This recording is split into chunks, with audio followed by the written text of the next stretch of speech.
It seems you've been lost in the dark, cold vastness of space for ages. You don't remember what green trees look like. You can recall what fresh morning air smells like. You're about to run out of what little fuel you still have. And then, you see it! A planet! Can it be Earth? Your battered spaceship is moving closer to the planet, and a giant wave of bitter disappointment almost drowns you. This alien world looks nothing like your beautiful blue planet. You get down to work. After thorough research, you realize that the planet in front of your eyes can't be anything else but Kepler-22b, which, in turn, means that you're 635 light-years away from home and are unlikely to ever return to Earth. You need some time to get used to this horrible revelation. When you come back to your senses, you understand that you have to do everything in your power to survive, even if it means living in an unfamiliar, probably hostile world. The only good news in that ocean of desperation is that Kepler-22b is located in the habitable zone of its star, and it means there might be liquid water on its surface. And where there's water, there's also the possibility of life. Your life. Earth's astronomers discovered this exoplanet, which is what all the planets outside the solar system are called, using the transit method.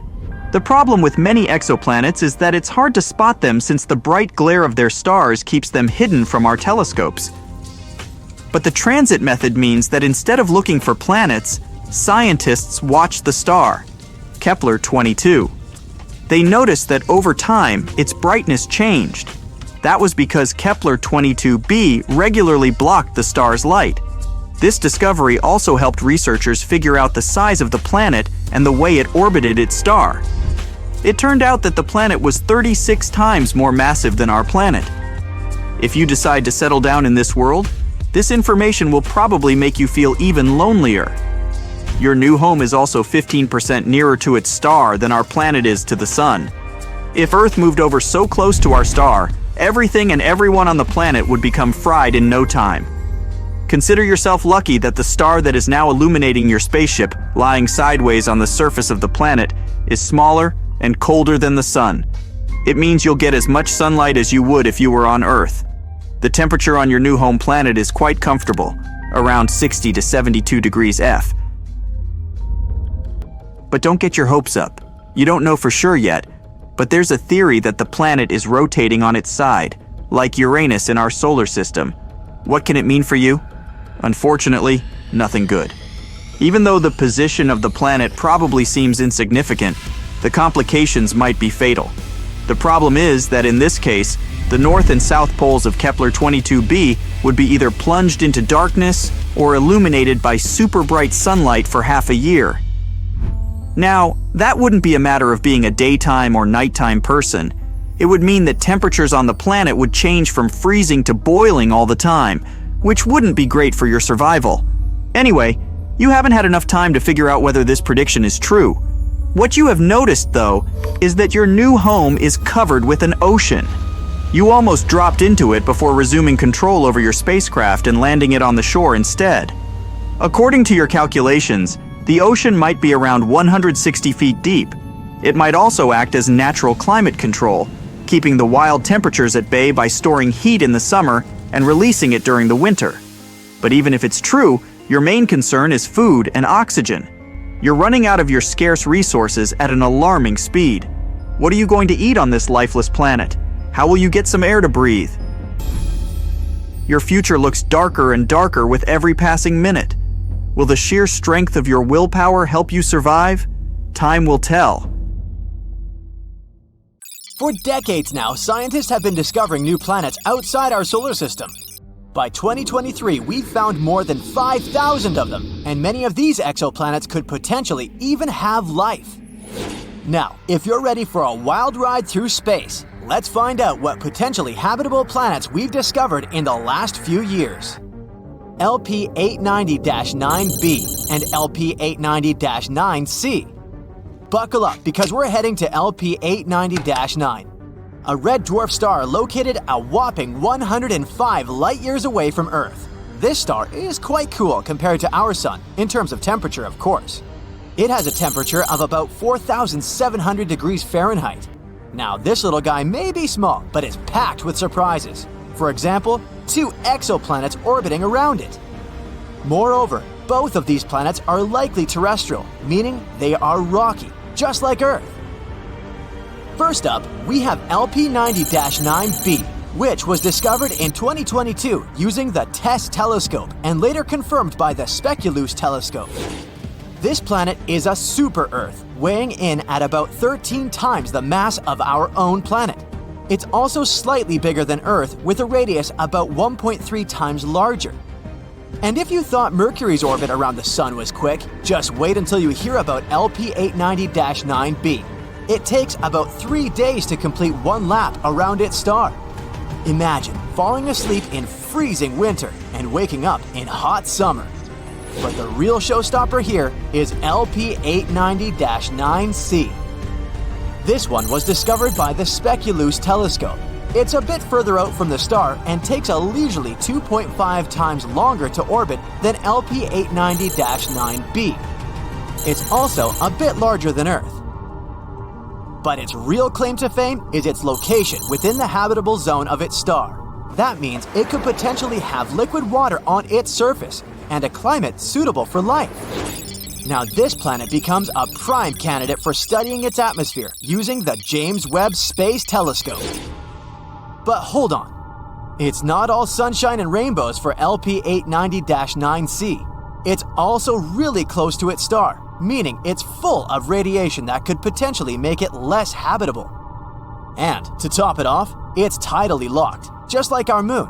That means one side of the planet is always facing the star and is incredibly hot, while the other is always in the dark and really cold.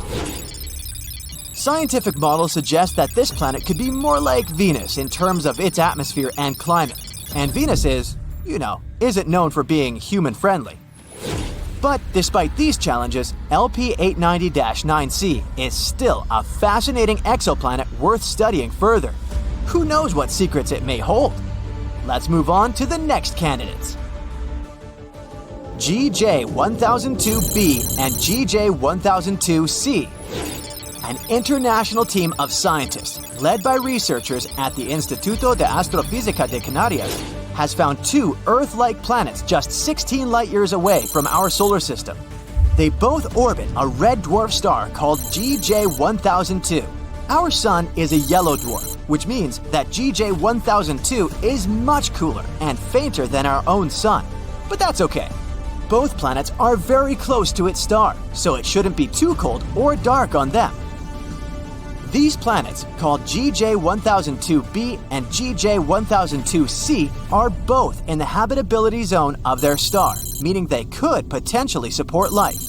Also, both of them have masses similar to that of Earth. GJ1002b is the inner planet and takes about 10 days to orbit its star, while GJ1002c takes a little over 21 days. These planets are great candidates for studying their atmospheres and could even be targets for future missions to search for signs of life. The most important thing is that these 2 planets could potentially support life, and that's pretty cool. Plus, the fact that they're located so close to us means that we might be able to visit them someday. Well, maybe not us personally, but And maybe one day, we'll even find some extraterrestrial life on one of these planets. Now that would be out of this world. But moving on to the next one. Kepler-1649c. Kepler-1649c, also known as the Lost Exoplanet, was rediscovered in 2022 by scientists using data from NASA's Kepler spacecraft. This exoplanet is located about 300 light-years away from Earth and orbits a small, cool star called Kepler-1649. It's about the same size as Earth, and just like the previous ones, it's located in the habitable zone of its star. Initially, the data about this planet was discarded. A special computer program called RoboVetter, written to automatically sift through the volumes of Kepler data, labeled this candidate as a false positive. In other words, the program thought it was just some kind of an error or interference. Fortunately, the researchers double-checked such things, and when rechecking the data, they managed to rescue poor Kepler-1649c. Now we know that this is a terrestrial planet just like Earth, And if it really does contain water, there could even be life there. But don't pack your bags just yet. There are still many unknowns about Kepler-1649c. For example, we don't know what its atmosphere is like or what kind of surface it has. It's also possible that the planet is tidally locked, just like LP890-9c. That would be, unpleasant. That's why Kepler-1649c is definitely worth further study. Maybe it turns out to be a perfect place for us to set up a vacation home in the future.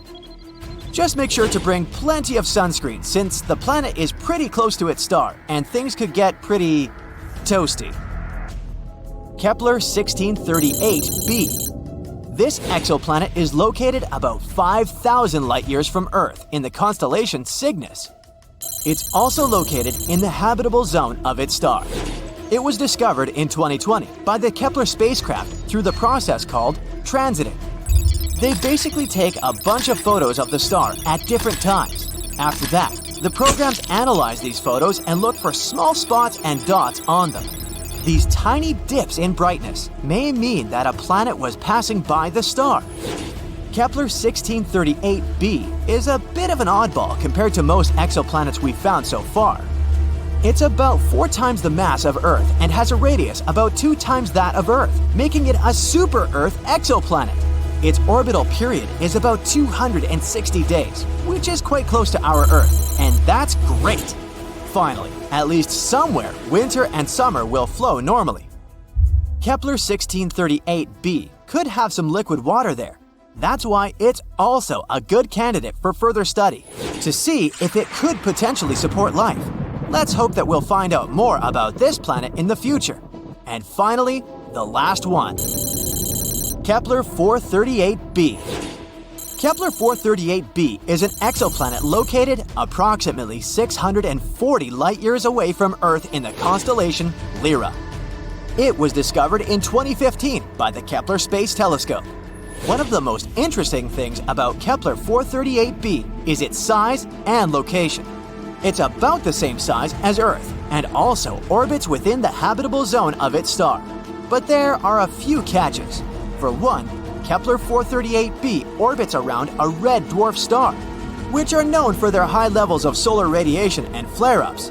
This could make the surface of the planet too hostile for life as we know it.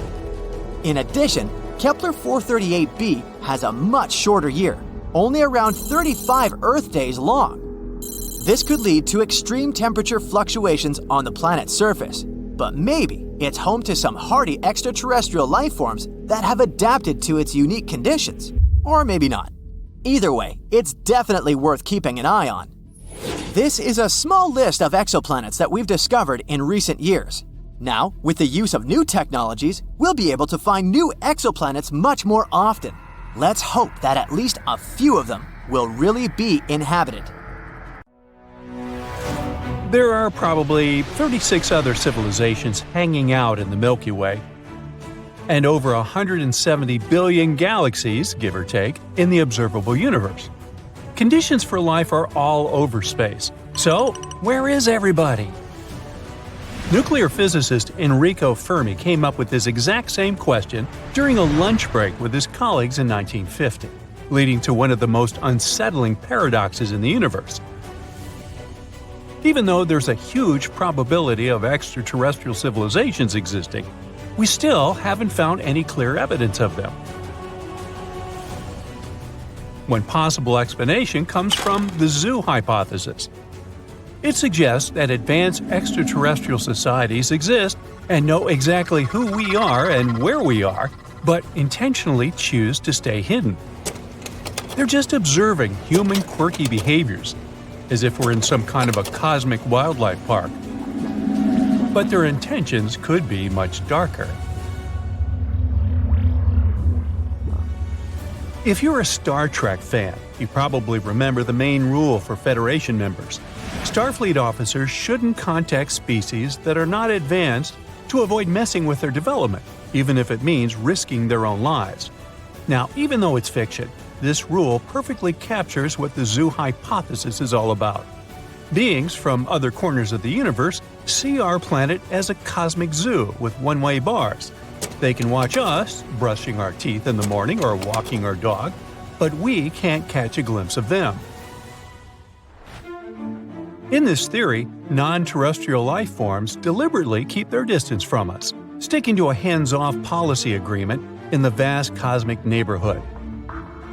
It's like those super smart beings agreed that we needed to have the freedom to shape our own future and destiny, following our own path of development without external contamination.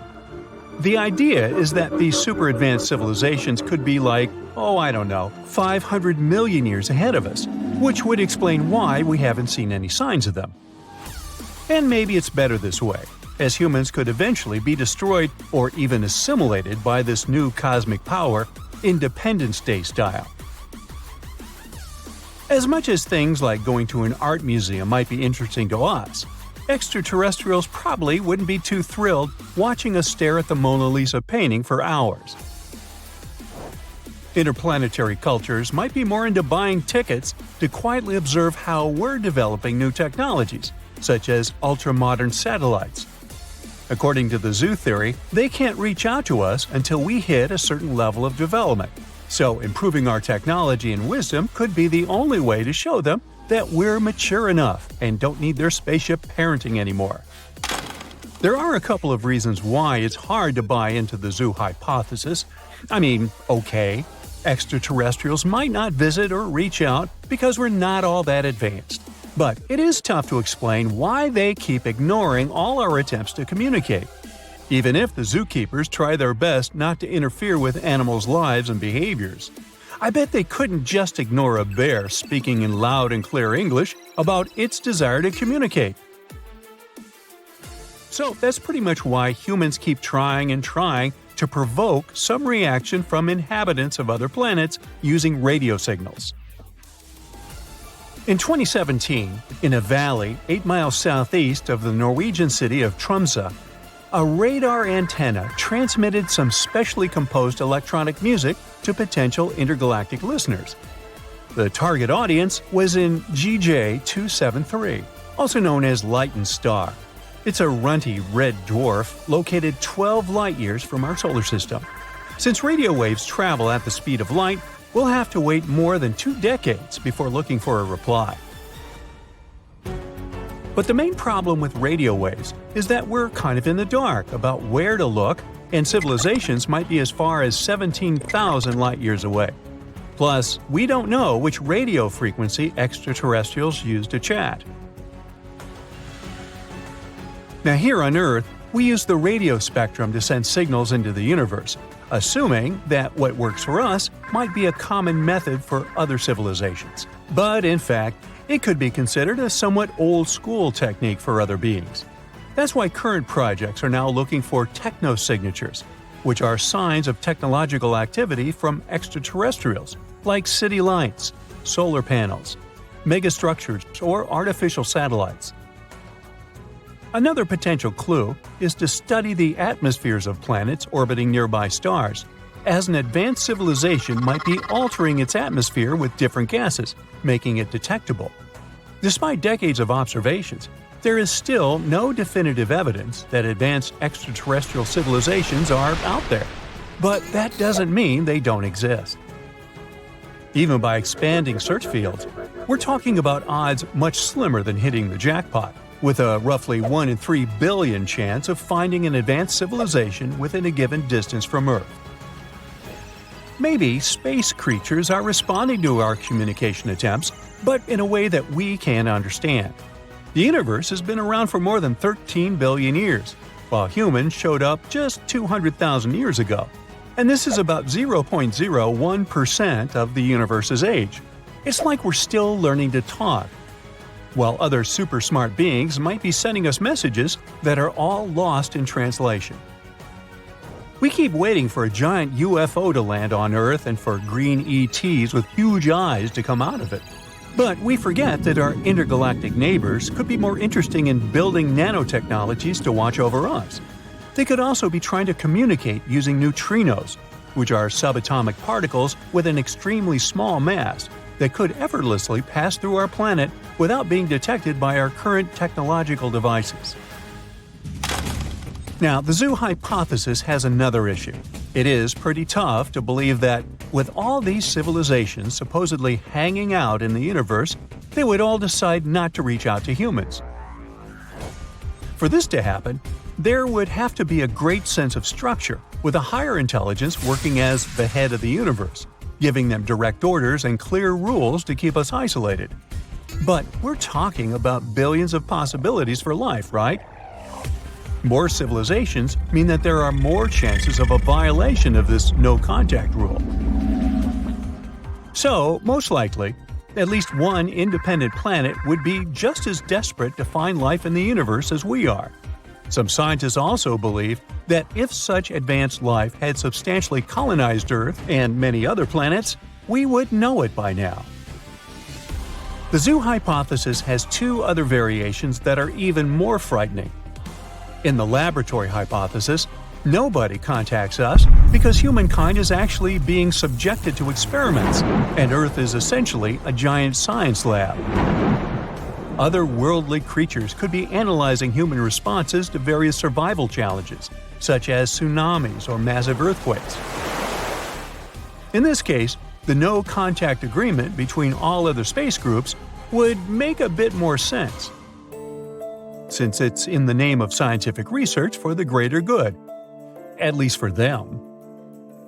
The planetarium hypothesis, proposed in 2001, suggests that we are living in an artificial universe, in some kind of virtual reality designed to give us the illusion that the universe is empty when it's not. But no possible generator could test this hypothesis. Besides the zoo, the laboratory, and the planetarium theories, there is another possible answer to the Fermi paradox. Nobody contacts us because humans are completely alone in the universe. This is known as the rare Earth hypothesis, and it emphasizes how Earth occupies an incredibly unique position. No other planet could bring life to the universe that could be more than just bacteria. We may consider ourselves pretty lucky, as even a small change in any of Earth's orbital parameters, like the distance from the Earth to the Sun or the rate of rotation, could make conditions too extreme for people or life in general. But again, it's hard to think that we are alone in this vast universe. So, we're back to the paradox. Where is everybody? Our galaxy is home to 200 billion stars and maybe 100 billion planets. Let's imagine that life exists on a tiny fraction of those places. And let's imagine that those lives could evolve into intelligent beings. Given that, it would seem safe to say that our galaxy would be populated and some species would be actively trying to find us. We have an equation called the Drake equation that can estimate how many intelligent civilizations might arise in our galaxy. The equation suggests that there should be around 20 civilizations just on the outskirts of our galaxy. So why haven't we encountered any of them yet? The work of Frank Drake, a radio astronomer published in 1961, is a set of many variables, such as the average number of planets in a solar system that could potentially harbor life, or the rate at which stars are suitable for intelligent life form. The complexity here is that astronomers have yet to determine the exact values of these variables, meaning that our calculations are still only approximate. But recent discoveries in these areas give us hope that we can refine these estimates. Let's use our hypothetical assumptions and apply them to our galaxy. Let's crunch the numbers. It comes up to at least 20 civilizations. Yet, somehow, the sky remains strangely silent. How did this happen? Some people think that the appearance of life is a rare event. Others think that the transition from bacteria to highly developed beings is a difficult step. Still, others believe that civilizations may either destroy themselves after a short lifespan, or may never even invent something with which they could communicate. But there is one theory that surpasses all the others in its creepiness: the dark forest theory. According to it, the universe is a vast cosmic version of a haunted forest, and other kinds of beings are out there somewhere playing hide and seek. They are deliberately keeping silent. Why? Well, for starters, every form of life wants to survive. If we start with that assumption, we can ask the question, will other forms of life harm you if they have the chance? So, the safest option is to destroy them before they find the right time to do the same to you. Frankly speaking, this is a cosmic version of survival of the fittest. In this scenario, making contact with others becomes the most dangerous game, as it could lead to your location being tracked down and you being destroyed. The theory was proposed by scientist David Brin as a possible explanation for the lack of radio evidence for the existence of life. But how realistic is this theory? Only one advanced race behaving in this way could answer that question. So far, this theory explains why we are not picking up any advanced radio transmissions despite a century of listening. It is possible that other beings like us are too afraid of being noticed and have deliberately gone silent. It is worth considering that there may have been a point at which everyone decided to keep quiet. Was it an aggressive civilization that deliberately wiped out the noisy aliens? The question is open. For about a century now, we have been those very noisy aliens. Any other civilization within 100 light-years of us can receive our signals and know exactly where we are. And if we have reasons to hide from them, as some people such as Stephen Hawking suggest, we may already be in trouble. So, will we ever receive a message from our cosmic partners? Only time will tell. But what we do know for sure is that we cannot just brush this off. We cannot allow panic to spread across the planet when we receive that alien WhatsApp. We need to have a plan, and we need to have it ready by the time we are faced with the real situation. The US authorities have investigated over 100 cases of strange phenomena occurring in the sky. No little green men have ever been found. More likely drones and similar objects. Whether our intergalactic neighbors will send us a message tomorrow or centuries later, we need a plan. After all, this could change everything we know about our universe and our place in it. According to the theory of panspermia, life could have been brought to Earth by a meteorite, comet, or asteroid from a different region of space. At the moment, this idea remains purely theoretical. But let's figure out if it could actually turn out to be true. Traditionally, exobiologists, those who are focused on searching for life outside Earth, have been trying to explore the possibility of life on Mars or in the subsurface oceans of Saturn's and Jupiter's icy moons. But simple life could be much more widespread. It could be drifting through interplanetary space right now, in the form of dormant bacteria and spores. Several scientists have noted that the ultra-harsh environment of space is likely to severely damage the DNA and RNA of such spores and microorganisms.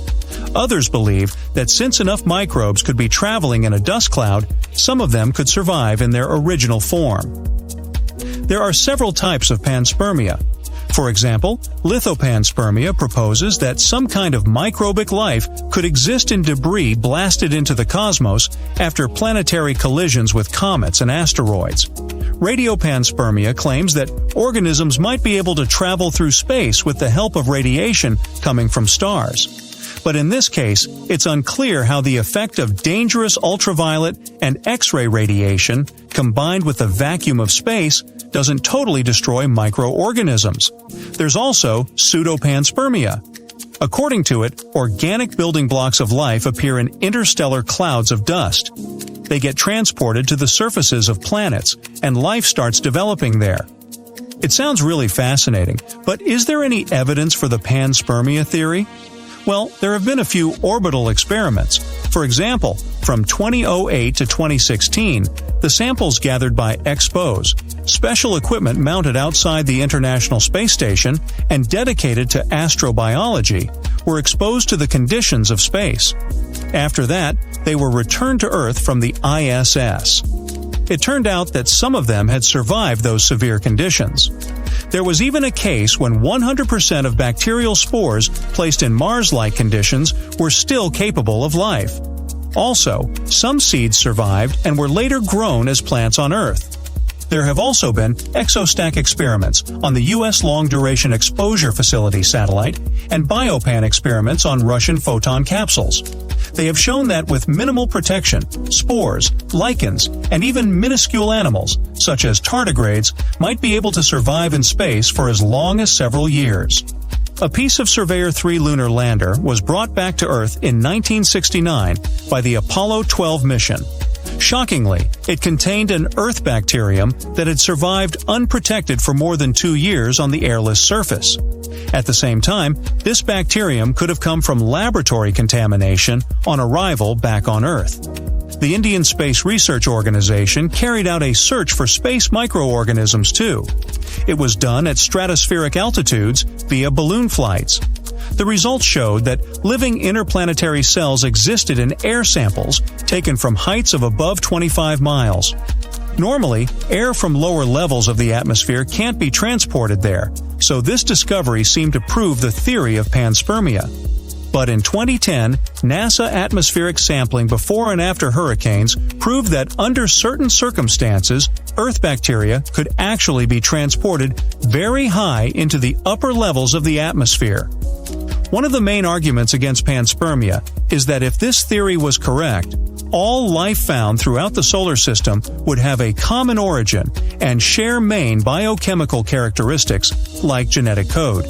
It doesn't sound plausible. Many specialists believe that only the presence of astronaut explorers on the surfaces of, let's say, Mars, Europa, or Enceladus can properly solve the question of life in the solar system. They can compare any life forms found with Earth-type life, which can turn out to be a real test of panspermia. In any case, until probes finally find direct proof of spaceborne life, the panspermia theory will remain unproven. Thousands of strange spaceships sneak into Earth's airspace. They descend to our planet and fly through cities, plunging people into complete chaos. Suddenly, the door of the largest ship opens, and a strange creature comes out. It tries to copy our language and says they had come from a distant star, Proxima Centauri. Something like this might happen because scientists have recently picked up a strange radio signal off that star. Proxima Centauri is the closest star to our solar system. It's only 4.2 light-years away. That means a beam of light that starts from this star reaches Earth in 4.2 years. That's also 270,000 distances from Earth to the Sun. The star Proxima Centauri itself is too pale for us to see with the unaided eye in the night sky. But its system hides a little secret. Let's fly there and take a closer look. So here's this red dwarf. It's 7 times smaller than our Sun and 8 times lighter. Proxima Centauri is 1.5 times bigger than Jupiter and almost 150 times heavier. But what we're looking for is a little further away. This is Proxima Centauri b, a planet similar to Earth. It's only 10% larger than Earth and is in the habitable zone of the star. It's the perfect distance, not too far away and not too close. So the temperature isn't too high or low there either. Water, if it exists on that planet, can be in a liquid state. And so, life can survive and evolve there. Maybe it's developed enough to send us the signal that we had received. A radio signal is basically waves. They have a certain frequency and length, and we can always tell an artificial signal from a naturally generated one. The signal that we picked up from Proxima Centauri b had a frequency of 982 megahertz. The regular radio we listen to in the kitchen or in the car picks up signals around 100 megahertz. That's why scientists have concluded that the signal was created artificially. Such signals could have a way of communication between the developed worlds.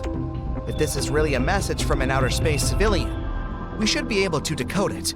For this, any civilization must use the simplest method of encryption. For example, Earth has already sent a radio signal into space. It was the Arecibo message. This message consists of 1,679 digits. It's a rectangle of 23 by 73 squares that has information about our civilization encoded using a binary code. At the top of the rectangle, there's a system of numbers that we use. They're marked in white.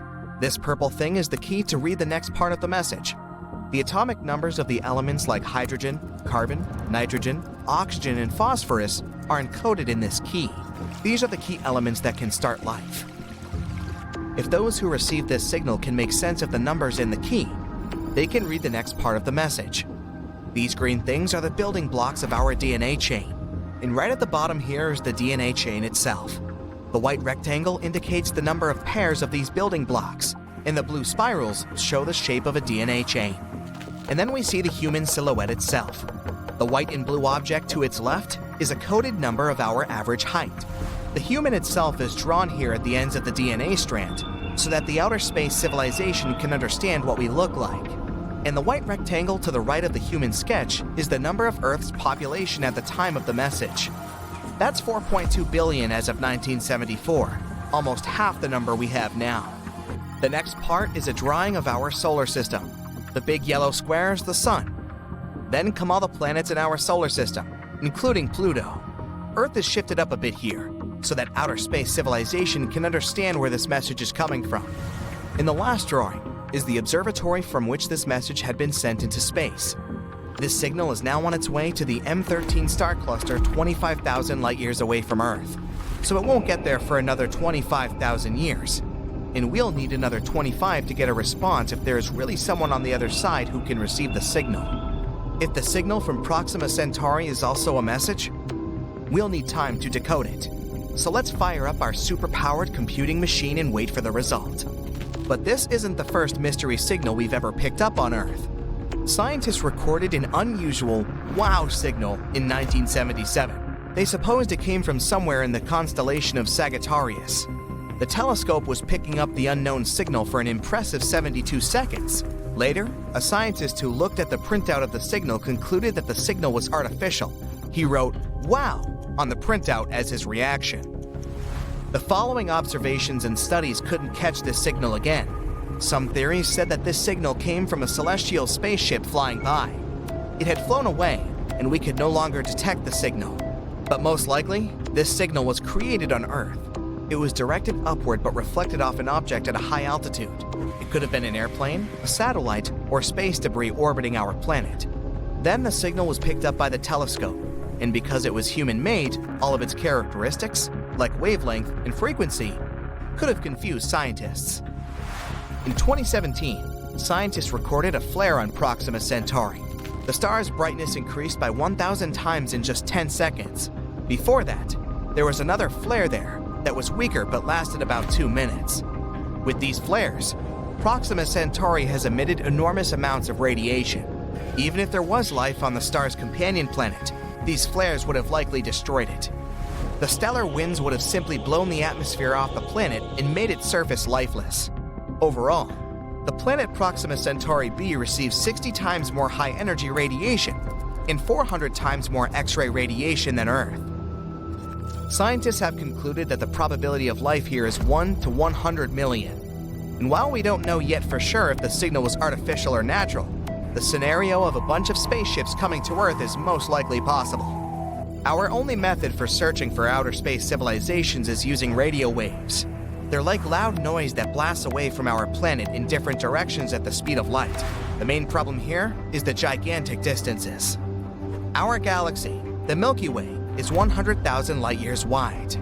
Suppose there's life at the other end of it. If we send a radio signal to them, it won't reach that supposed planet for another 100,000 years.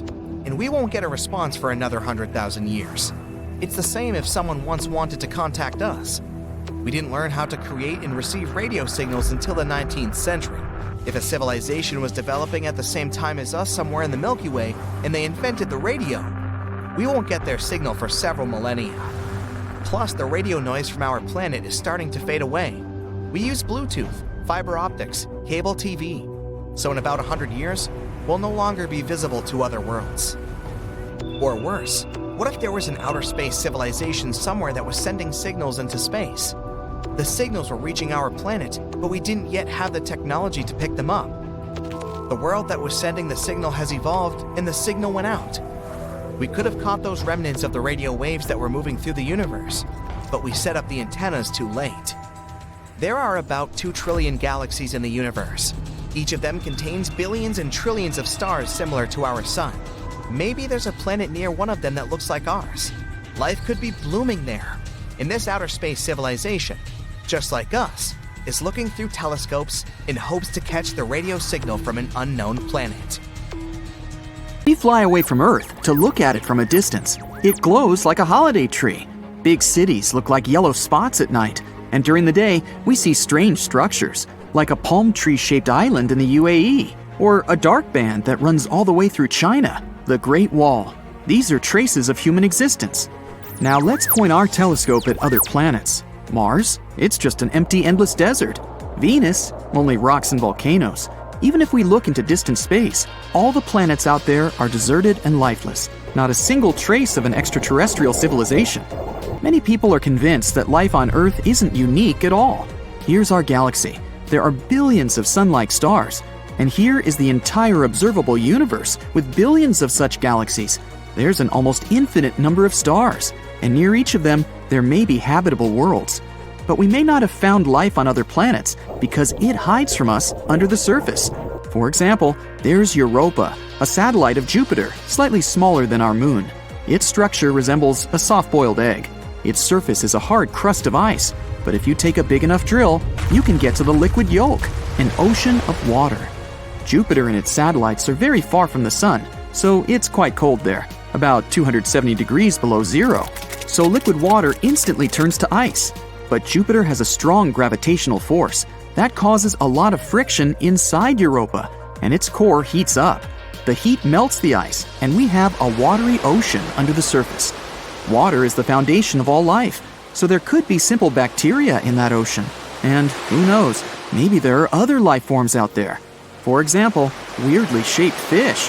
Because of the weak gravity, their bodies are built differently, or something like whales feeding on plankton. In 2009, scientists found a planet that is completely covered by an ocean, GJ1214.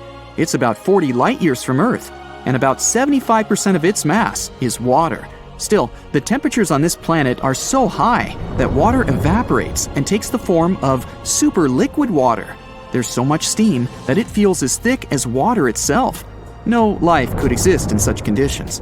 But scientists have recently found at least 24 planets better than Earth and called them superhabitable. These planets orbit distant stars in their habitable zone. It's the sweet spot at a perfect distance from the star. In our solar system, Venus, Earth, and Mars are in this zone. A superhabitable planet must be 10% larger than Earth and have stronger gravity. That way, it can have a denser atmosphere. A temperature 8 degrees higher than on Earth would make the planet more humid. This would encourage a variety of living organisms there. These planets may be great for life, but it's hard to tell if there is life there already. The main marker that would confirm the existence of an advanced civilization there might be radio waves. Imagine a habitable planet similar to Earth. In the process of evolution, intelligent beings appeared there, like humans. They're much taller because of low gravity, and their eyes are adapted to the light from another star, much brighter than the sun. Sooner or later, this civilization will have to use radio waves to communicate with each other. We can think of these waves as loud sound from speakers. Here's Earth. We're now actively using radio waves, and the noise coming from our planet is pretty serious. If a neighboring planet had radio telescopes, big dishes that catch these waves, they would realize that life is blooming here. There are many radio telescopes on Earth that are pointed into distant space, waiting for a signal from aliens. But we haven't received anything yet. Still, that doesn't mean there isn't a planet somewhere in the universe that emits radio waves. It's all about distance. We're jumping 200 light-years to another star. Suppose there's a planet X where life exists. The civilization here is advanced enough to use radio waves, so they release the first wave into space. Our radio telescopes won't be able to pick it up until 200 years later. This also works the other way around. Radio communication on Earth has only existed since 1895. Our radio signal won't reach Planet X until 2095, and only then the aliens will hear our voice. But this radio noise doesn't stay for long. Every year, our technology improves, and our radio noise decreases. We're beginning to use mobile communication, cable TV, and fiber optics. This all reduces the volume of our planet in the radio spectrum, and soon it will simply become invisible to other planets. The same thing is happening on the other side. So, the radio waves coming from civilizations are a brief blip on the cosmic scale, and we can't accept radio silence as proof that extraterrestrial life doesn't exist. A giant telescope, which could take a direct photo of a possibly inhabited planet, would change the situation. We zoom in on the photo, and there it is! We see alien cities with tall buildings and lots of antennas. But now, we can't look that far away. We can take pictures of Mars and its satellites, and even their quality misleads us. For example, Cydonia. It looks just like a human face on Mars. We thought there used to be an ancient civilization there that made some sort of sculpture or memorial. More extravagant theories said it was the remains of a giant human, and there's a whole body of it under the sands of Mars. But in fact, it was just a hill. Strong winds blew out some hollows there, and when there was a shadow in those hollows, we took them for human eyes and a mouth. Or a monolith on Mars' satellite Phobos. We found a smooth rock there that was almost as tall as the pyramid of Cheops. The news has spawned many theories about the civilization that built it, but it turned out to be no more than a rock. The infinite number of stars and worlds around them almost guarantees the existence of other civilizations, so why wouldn't they come to Earth, right? We think that life throughout the universe develops in similar scenarios. The emergence of simple life forms, followed by evolution, and growth of a technologically advanced civilization. But, just like on Earth, cataclysms happen there too, causing mass extinctions. Meteorites, for example. Perhaps there was a civilization out there ready to go into outer space, but a huge meteorite, like the one that wiped the dinosaurs off the Earth's surface, made that civilization disappear, and life on that planet began a new cycle from scratch. In addition, the more advanced the civilization, the greater the risk of its self-destruction. Scientists might conduct experiments in machines like the Large Hadron Collider and accidentally create a black hole there. It would begin to swallow everything around it and grow in size. Soon, all the super-developed cities of this civilization and the entire planet would simply disappear. Another possibility for super-advanced civilizations is to travel through wormholes. Those are tunnels in space-time between universes. Aliens might travel through them and lose interest in going back. But it's also possible that life on Earth is unique. That's because our planet was formed thanks to a number of incredible coincidences. The first is the location of our solar system in the galaxy. In the Milky Way, there are constant fireworks of exploding supernovae. The radiation from these explosions destroys everything around it at great distances. Our solar system is right in the sweet spot of the galactic orbit where we're safe from such explosions. Another factor is the moon. One theory of the formation of the moon says that about 4.5 billion years ago, a meteorite the size of Mars crashed into us. If the impact had been straight, the Earth would have just broken apart. And if that meteorite had only scratched the Earth, the pieces would have just flown away. But the collision occurred precisely so that part of the meteorite remained in Earth's orbit and formed the moon. Then, the moon stabilized the Earth's rotation and heated our core with gravity. Only then, our planet developed a magnetic field, which protects us from the solar wind. Other scientists believe that life outside Earth may be biochemically different. Carbon and water are the basis of our bodies, but carbon could be replaced with silicon or phosphorus, and water could be replaced with ammonia or methane. These atoms could form molecules of different shapes and perhaps assemble into a living organism. Life based on such elements would be unlike anything seen on Earth. Okay, quick space riddle. Why is the search for life in the universe like a tree? Because you're always looking for a place to plant it. You know, plant it, planet. Okay, settle down. Anyway, water is the basis of life in any part of the universe, so potentially inhabited planets must have liquid water on them to support life. An incredible number of circumstances must come together for this. The planet must be in the habitable zone of the star. Then the temperature and atmospheric pressure on the planet's surface will be suitable for simple life forms to begin to evolve. A little closer to the star and the water will evaporate, leaving no chance for oceans and seas to form. This is what happened on Venus. It has a size and mass similar to the Earth, but it's too close to the Sun and no life can exist on its surface. Too far from the star, and the planet becomes too cold. Water can only exist in the form of ice on the surface, and there just might be liquid water deep below. Neptune is one example of this. In addition, the planet must be solid and have an atmosphere that protects it from solar radiation and allows living organisms to breathe. In our galaxy alone, there are countless stars. Really, you can't count on them. Near each one of them may be a planet. They're called exoplanets, and some of them may be in the habitable zone and have everything for life to form on them. From a list of 4,500 known exoplanets, scientists have identified 24 that can be super-habitable. This is the type of planet that is suitable for the existence and evolution of life even more than the Earth. Such planets must be twice as massive as the Earth and 1.3 times larger. A bigger size means stronger gravity and a denser and warmer atmosphere. This will ensure a greater diversity of all living organisms on the planet. In addition, we should pay attention to the host star around which the super-habitable planets will orbit, and there should be a McDonald's nearby.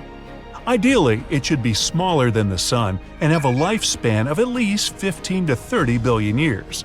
For comparison, the lifespan of the Sun is under 10 billion years, and it took about 4 billion for complex life forms to appear here. Stars such as the Sun can simply run out of fuel before life can develop on its exoplanet. Scientists suggest focusing on dwarf stars. They're smaller and less luminous than the Sun, but their lifespan can be between 20 and 70 billion years. This will give living organisms enough time to develop and evolve. Climatic conditions on super-habitable planets will also be different. The average temperature should be 8 degrees Fahrenheit higher than on Earth, and there should be more water in the form of clouds, liquid, and humidity. These conditions are the most favorable for biodiversity, so the whole planet would be looking like tropical forests on Earth. All 24 candidates for the title of Better Than Earth, are more than 100 light-years away from us, and with the advent of the new generation of telescopes, we'll probably be able to find out exactly if there is life there and if the conditions there are suitable for humans. Now, let's take a look at the potentially inhabited exoplanets. T-Garden-B. It's an exoplanet that orbits a red dwarf star about 12 light-years away from the solar system. Typically, red dwarfs can emit flares that blow away the atmosphere of the planets in its orbit. But this host star is calm and relatively passive. T-Garden-B has almost the same mass as the Earth. It makes a complete circle around its star in about 5 days. Yep, you got it right, a year on T-Garden-B is less than a week on Earth. Hold on to your hats. The furthest potential inhabited planet is Kepler-1638b. It's in the constellation Cygnus, about 3,000 light-years away from us. It belongs to the Super-Earth class. It's twice as wide and 4 times as heavy as our home planet. The gravity on it will feel much stronger. Even a normal jump will be much harder for you than on Earth. Although, if this planet is really inhabited, local life is used to such conditions. LHS 1140b. This planet is very rocky and solid.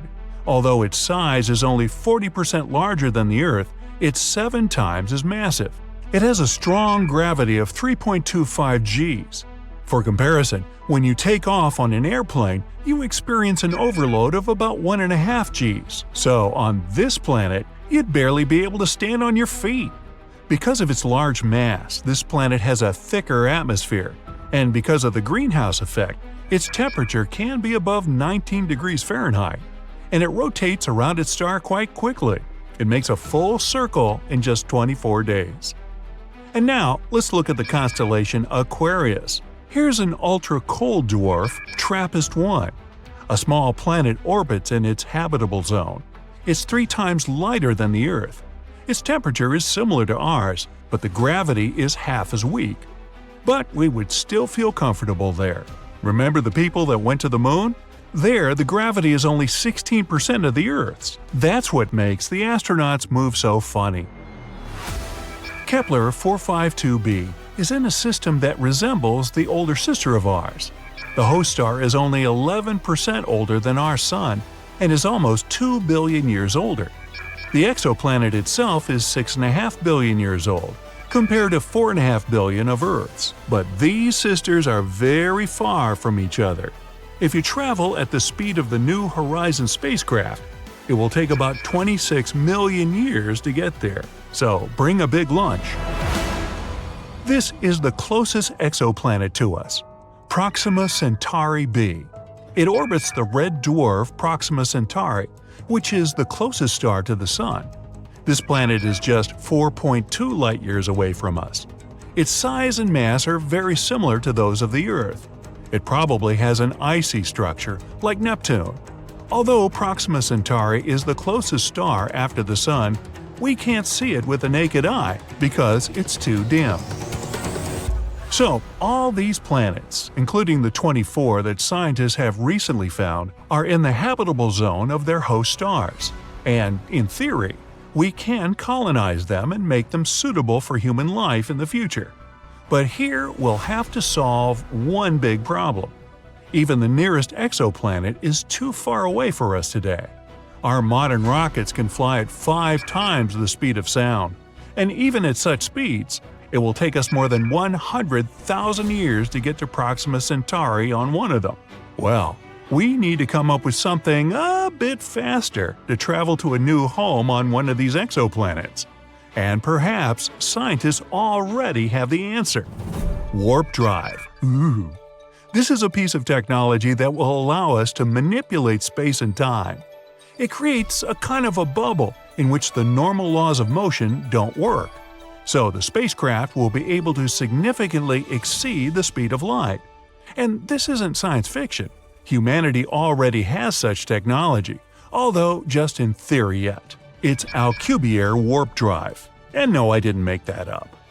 Since no object that has mass can travel at the speed of light, we need to do one trick.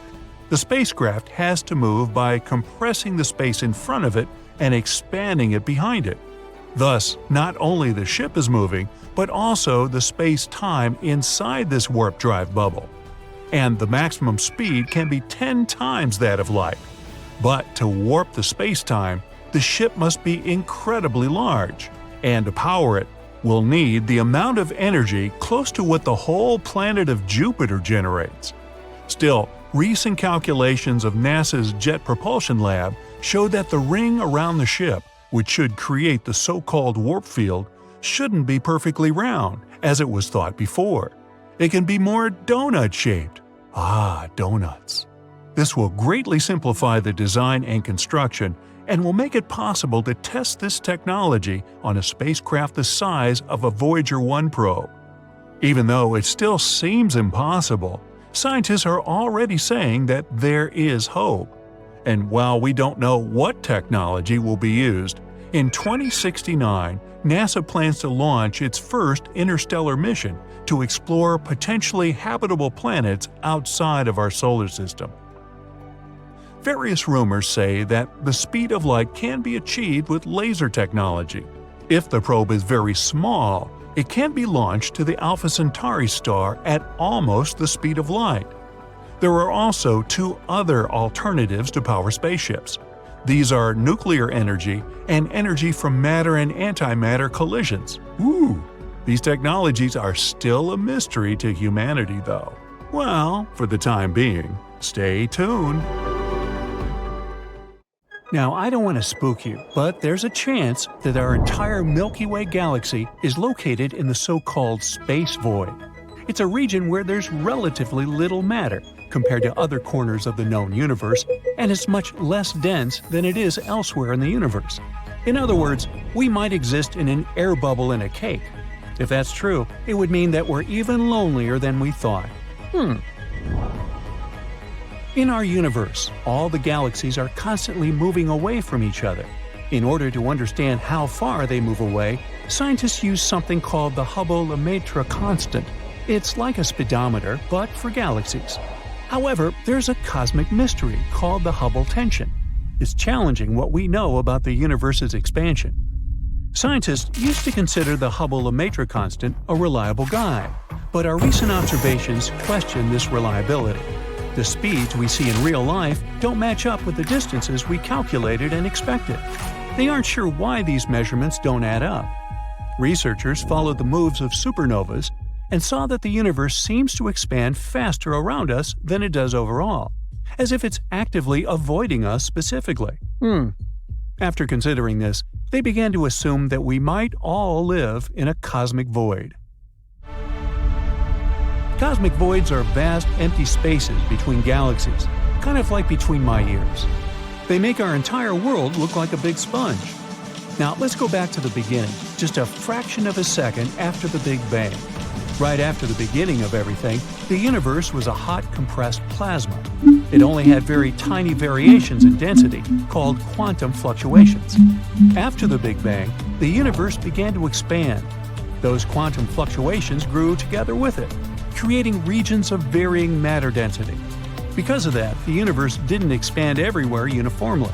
Instead, little claps of matter began to gather together over a long period of time, creating massive structures, galaxies. Galaxies are arranged in huge walls and filaments, with enormous gaps in between. And these gaps are voids, also known as dark space. Now, these voids aren't truly empty. In fact, they actually hold more than 15% of the amount of matter found on average throughout the entire universe. They still contain gas, dust, dark matter, and even stars and galaxies. However, they have less density than regions with galaxies, about a tenth of the average matter density, which is why we consider them nearly empty. Usually, they'll have a diameter ranging from about 30 to 300 million light-years. That is an enormous distance, even on a space scale. For comparison, most planets and nebulas we've found so far have a distance of hundreds and rarely thousands of light-years away from us. In the case of voids, if you were in the middle of one, it would just look like seemingly eternal darkness. The closest stars would be so far away that they would be almost invisible to you. Some of them are especially large. They're known as supervoids. The largest known one was creatively named Giant Void. It's so big, it's impossible for us to even imagine. 1.5 billion light-years away, with a diameter of 1 to 1.3 billion light-years. Yeah, it's basically a big dark vacuum. But even this giant vacuum isn't entirely empty. The giant void houses 17 separate galaxy clusters within its expanse. However, it might not be the biggest emptiness in our universe. There's this thing called the CMB cold spot. It's this unusually large and chilly area of our universe that we saw through the microwaves. It really stood out on the map of our universe with its unexpectedly low temperatures, and scientists have spent many years trying to figure out what the thing is. In 2015, scientists proposed that this place might be a supervoid, and probably the largest one ever. Being even more original with this one, they called it the Great Void. If it's true, this place would be an emptiness of about 1.8 billion light-years in diameter, about 1,000 times larger than typical voids. Not everyone thinks that's possible, so scientists keep arguing over this one. There's another interesting theory going about this place. One researcher suggested that this place might have been a trace on our collision with a parallel world. It's a pretty bold hypothesis, but unfortunately, there's no way for us to confirm or deny it with our current technologies. In any case, as the universe expands, these voids will grow, and the walls connecting galaxy clusters will stretch and break. Eventually, the voids will merge, leaving gravitationally bound galaxy clusters as islands in the expanding emptiness. In other words, sooner or later, the great emptiness will consume everything in our world. So, it turns out we might be a rare occasion in a supervoid, one of the 15% of matter. This would explain why we're surrounded by relatively few galaxies. This discovery, if true, challenges the standard model of cosmology, which we created with Albert Einstein's help. It would mean that gravity in general behaves differently than what we expected. According to the standard model, such a significant underdensity shouldn't exist. Because of that, scientists will have to explore and consider this idea thoroughly. It might just challenge our very basic understanding of physics. The scientists call this the local hole. The discovery of the local hole may hold clues to explaining the Fermi paradox. Maybe in this specific part of the universe, where we hang out, the chance of intelligent life developing anywhere nearby is very low. Perhaps all of the sentient beings hang out somewhere beyond our supervoid. But that doesn't mean we should lose hope, or that life anywhere nearby is impossible. In fact, life in the universe might be much more common than we previously thought. We know that the inner planets, like Mercury and Venus, are inhospitable due to extreme conditions. However, Venus looks interesting because even though it's a crazy toxic planet, scientists believe that it was very Earth-like in the past. It could have even hosted life. Unfortunately, it was too close to the Sun and all the nice conditions evaporated over time. But there's a possibility of microbial life surviving in its high-altitude clouds. Mars, a cold desert, also might have been a friendlier place in the past with rivers and lakes. Though now it lacks a protective atmosphere, ancient life might have existed there. In that case, it would leave potential fossils and underground microbes could still survive. We've discovered some signs of them, but are still debating whether this stuff was truly organic or not. The gas giants, like Jupiter and Saturn, and ice giants are not ideal for life, but their moons offer hope. Europa has an ocean beneath its icy surface, making it a potential hotspot. Enceladus releases water into space, carrying complex molecules that hint at interesting possibilities. And Titan is especially unique. It has liquid bodies on its surface, rivers and lakes of hydrocarbons. While its frigid temperatures aren't great for life, scientists ponder if it might host life with a different kind of chemistry. However, it will take us decades to check all these celestial bodies and study them properly.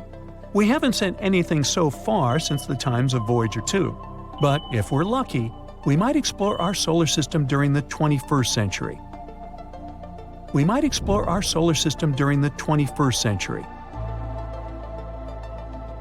In any case, there's a lot of potential for life even in our solar system alone, not even mentioning all the planets and galaxies we found nearby. Our estimates suggest that the observable universe, the one we can see, might host around 5.3 trillion habitable worlds. One of the most likely candidates so far is Kepler-186f. It's a potential Earth-like planet, just 10% larger than Earth. This planet orbits a red dwarf star, which is a star a bit dimmer, colder, but more long-living than our Sun. And it's only about 490 light-years away, which may sound like a lot, but remember what distances we've discussed with supervoids. So even if we really are in a supervoid, we're still lucky to have many galaxies and planets around. And if one day we'll find a way to travel through the universe, leaving the local hole probably wouldn't be a problem. It's a clear night, and you're outside looking at the stars. The Milky Way alone seems overwhelmingly huge. You check on your phone and discover that the galaxy you're in at this exact moment is 100,000 light-years wide. For scale, 1 light-year is already a very long distance. For example, it takes 4.2 light-years to go from Earth to Proxima Centauri, which is the closest star to our planet other than the Sun. So, 100,000 light-years is way more than we normal humans can fathom. And that's just one galaxy. There's a whole lot more out there. Now, looking at this data, it seems pretty unlikely that we're the only life form out there, doesn't it? But how come we've never found anything else so far? Let's get one thing out of the way. Extraterrestrial life doesn't necessarily mean we're talking about little green people. It can also mean microorganisms, bacteria, and plants that can be found on other planets. The truth is, there's a big spectrum of possibilities for life on another planet. And taking into consideration that there are up to 50 billion planets in the Milky Way, it's very unlikely that we're alone in this big wide universe. And what does life on other planets look like? This is what we've spent years trying to figure out. Go ahead, think with me. A planet may be lifeless today, but it could have traces of organic matter or fossils, meaning that some life form was able to thrive there once. And it could also be that there are planets out there containing life with complex biochemistry, meaning they could have fauna just like we have on Earth, although probably not the same. NASA created a special science that is dedicated to studying life forms outside of Earth. It's called astrobiology. Ever since the space agency was created back in 1958, it didn't take long for it to start looking for extraterrestrial life. They quickly built an action plan. First, they needed to understand how life on Earth was formed, and secondly, how it could have formed on other planets. The first time NASA tried to look for life in outer space was in 1976. The Viking lander blasted into space, headed towards Mars. There were high expectations that humanity would find the first proof of extraterrestrial life.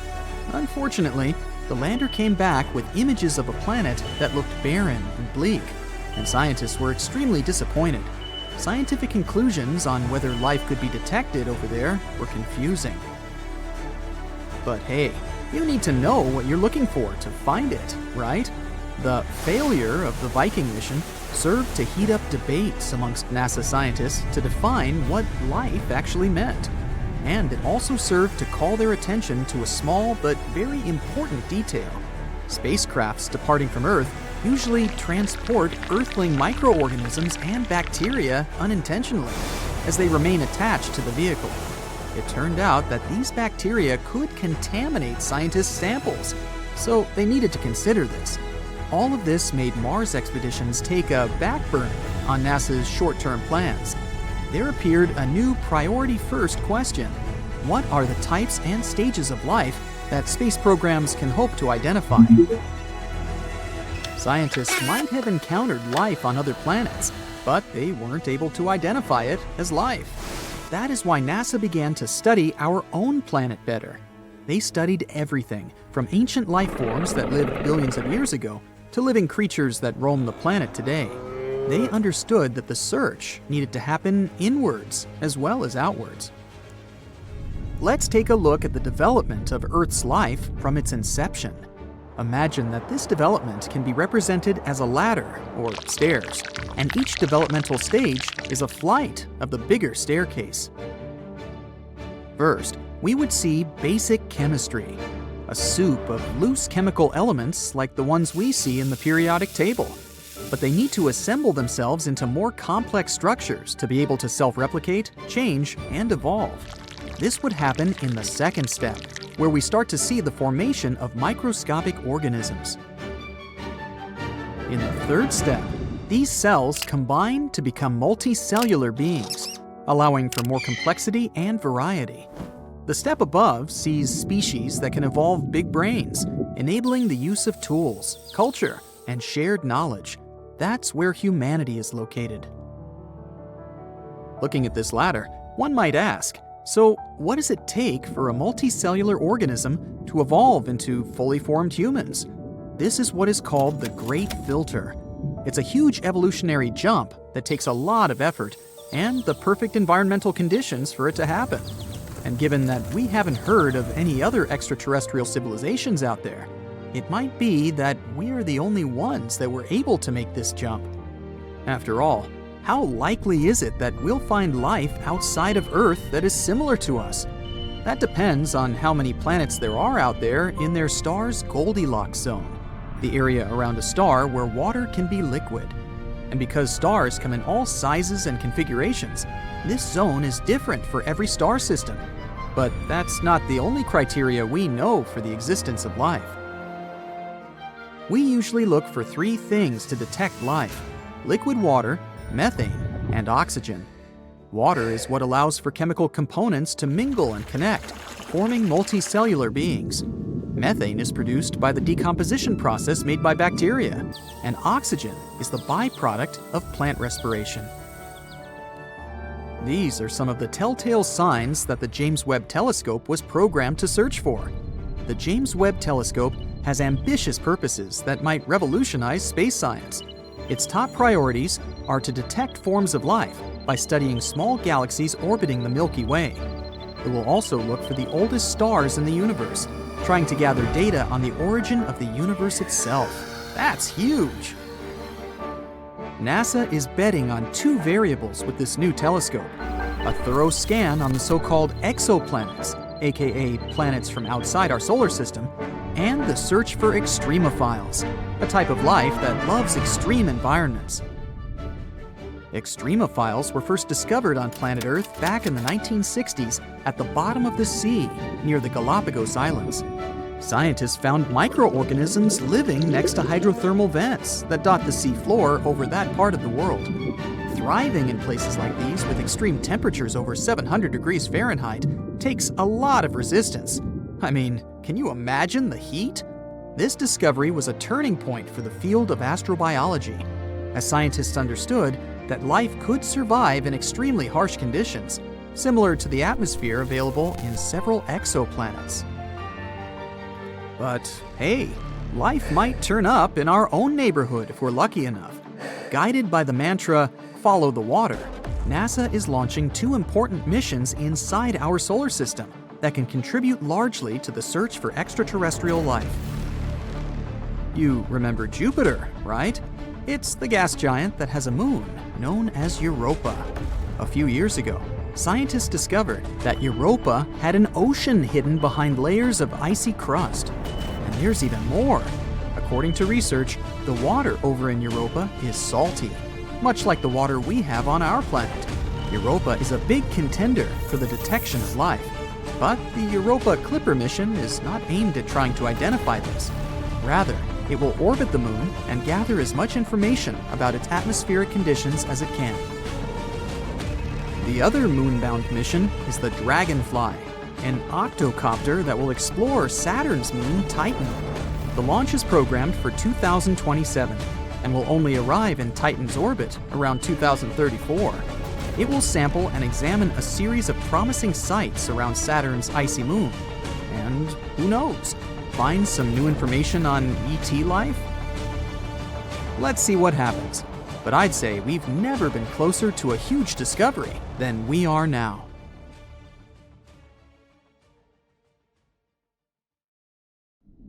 Very recently, astronomers have found 3 potential super-Earth planets orbiting a somewhat close orange dwarf star. The term super-Earth is used to describe a planet beyond the solar system with a mass higher than that of Earth, but below those of the ice giants of the solar system, Uranus and Neptune. An international team of researchers, led by Dr. Shweta Dalal from the University of Exeter, found that the exoplanets were orbiting star HD 48498, which is located around 55 light-years away from Earth. The planets travel around their star in 7, 38, and 151 Earth days, respectively. The study describing these findings appeared in the journal MinRes on the 24th of June, 2024. The coolest thing here is that the outermost exoplanet candidate orbits in the habitable zone of its host star, and the conditions there might be comfortable enough for liquid water to exist on the surface without boiling or freezing. Such habitable regions around stars are also known as the Goldilocks zone and are believed to be ideal for potentially supporting life. Another reason this discovery is so important is that the orange host star is like our Sun. But since it's an orange dwarf, it produces less radiation than our yellow dwarf star. It's also the closest planetary system to host a super-Earth in the habitable zone of a Sun-like star, which makes this discovery super exciting. It can help us move forward in our quest to locate habitable planets around solar-type stars. Who knows? Maybe this planet will be our new home one day. These potential super-Earths were detected thanks to the HARPS and Rocky Planet Search Program. Throughout a decade, the team taking part in this research has collected nearly 190 high-precision measurements using special equipment. By analyzing the spectrum of light coming from a star, astronomers can figure out whether it's moving toward us, this is known as blue shift, or away from us, that's what we call red shift. And still, to make sure their findings were correct, the team used lots of different methods and comparative analysis. Everything confirmed their conclusions. There indeed are 3 planetary candidates with minimum masses ranging from 5 to 11 times the mass of our home planet. The team also believes that the proximity of the star, together with the outermost planet's favorable orbit, can make this system a great target for future studies. Hopefully, further research will open doors for our understanding of planetary systems and the potential of life outside our solar system. Scientists have already discovered more than 5,000 exoplanets, which are planets outside the solar system, since the first such world was confirmed orbiting a Sun-like star in 1995. To find those distant planets, astronomers use different equipment, like NASA's Kepler Space Telescope, launched in 2009, Its mission was to find as many Earth-like planets dwelling in the Milky Way galaxy as possible. But it's not the only instrument used for searching exoplanets. Anyway, now let's look at the most exciting and promising of these worlds. Gliese 667 cc is a mere 22 light-years from Earth. But even though it seems close, it's still around 129 trillion miles away from us. The planet itself is around 3.8 times as massive as Earth and completes one orbit around its host star within 28 days. In other words, a year on that Earth-like planet is 13 times shorter than a year on our planet. Luckily, the star is a cool red dwarf, so the exoplanet most likely lies in its habitable zone. But there's still a chance that this world might be regularly baked by the flares coming from its parent star, which is not cool on many different levels. Kepler-22b is way further away than the previous world, more than 600 light-years away from our planet. It was the very first Kepler planet found in the habitable zone of its star. This world is larger than Earth. It's about 2.4 times our planet size. Sadly, we still don't know whether this planet is rocky, liquid, or gaseous. The orbit of Kepler-22b is similar to Earth's. It takes the planet 290 days to orbit its G-class star, which is kind of like our Sun. But this star is smaller and colder than ours. Another Kepler planet, this time it's Kepler-69c. It lies a whopping 2,700 light-years away from us. This world is also almost 70% larger than Earth. Researchers know nothing about its composition, but they found out that the planet needs 240 days to complete one orbit. This makes its position in its system like that of Venus in our solar system. At the same time, this world might be more habitable than Venus since its host star is a bit less luminous, 80% of our Sun. TOI 733b is a recently discovered world. It was found in 2023.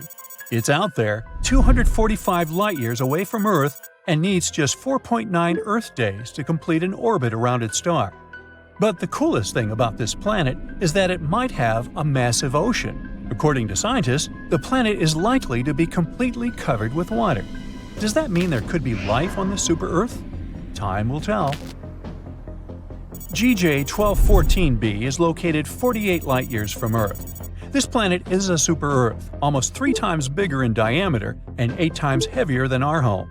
It orbits around its red dwarf star faster than you can binge-watch your favorite series, finishing a complete loop every 38 hours. But it's not just the planet's size or orbit that's out of this world. It's pretty hot out there, with mind-melting 450 degrees Fahrenheit. But the coolest thing is that this planet is practically drowning in water. The sizzling temperatures and crazy high pressures on JG 1214b create some cool materials like hot ice and superfluid water. Superfluidity is something that happens in liquid helium when it's almost as cold as it can get. On Earth, water totally missed the memo about being superfluid because it needs ridiculously low temperatures and off-the-chart pressures to pull off that trick. Still, there's not much use in superfluid water.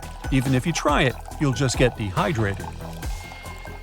The super-Earth that's closest to us was discovered in 2016, and it's called Proxima Centauri b. It's located a mere 4 light-years away from Earth and has a mass remarkably similar to that of our planet. A year on Proxima Centauri b is short. It only takes the planet 11.2 days to complete a circle around its central star. Scientists discovered this world after they noticed that its parent star was slightly wobbling. They hadn't been sure what exactly had been happening there until they realized Proxima Centauri b's gravity probably produced pulls and tugs that caused these wobbles. Although the exoplanet is traveling in the habitable zone of its star, Proxima Centauri, it is exposed to extreme ultraviolet radiation, all because it lies very close to its parent star. Also, none of the telescopes that are currently working and exploring exoplanets are positioned well enough to capture the light from the atmosphere of this super-Earth. Most things there are still a mystery to us, even though we're talking about a planet that's really close. Super-Earth TOI 715b orbits a red dwarf, a star smaller and cooler than our Sun. At the moment, such stars remain prime candidates for finding habitable planets orbiting them. Those miniature rocky worlds have far closer orbits than those circling around stars like our Sun. But since red dwarfs are small and cool, the planets don't risk anything when crowding closer. They're still safely within a star's habitable zone. Experts say that TOI 715b might have once had an atmosphere thicker than that of Neptune, and now the planet could be in a transition state where it's losing its atmosphere. To confirm this suspicion, scientists need to do more research, and they might finally learn whether this planet is a watery terrestrial planet. The search for ET is on. It's most definitely on. With the successful launch of the James Webb Telescope, the search for Earth-like planets has become a riveting topic of worldwide attention. Apart from the James Webb Telescope, other tools are being used to find good Earth-like candidates. The TESS satellite and the Kepler telescope are at the forefront of searching for other Earths. After we first clear the air of a few pesky philosophical questions, we'll take a close look at these two searches and what the James Webb Telescope hopes to find. So, why are we searching for Earth-like planets? Well, because we can. Incredible advances in Earthbound telescope technology have enabled ultra-precise observations of starlight, which led to the earliest discovery of exoplanets.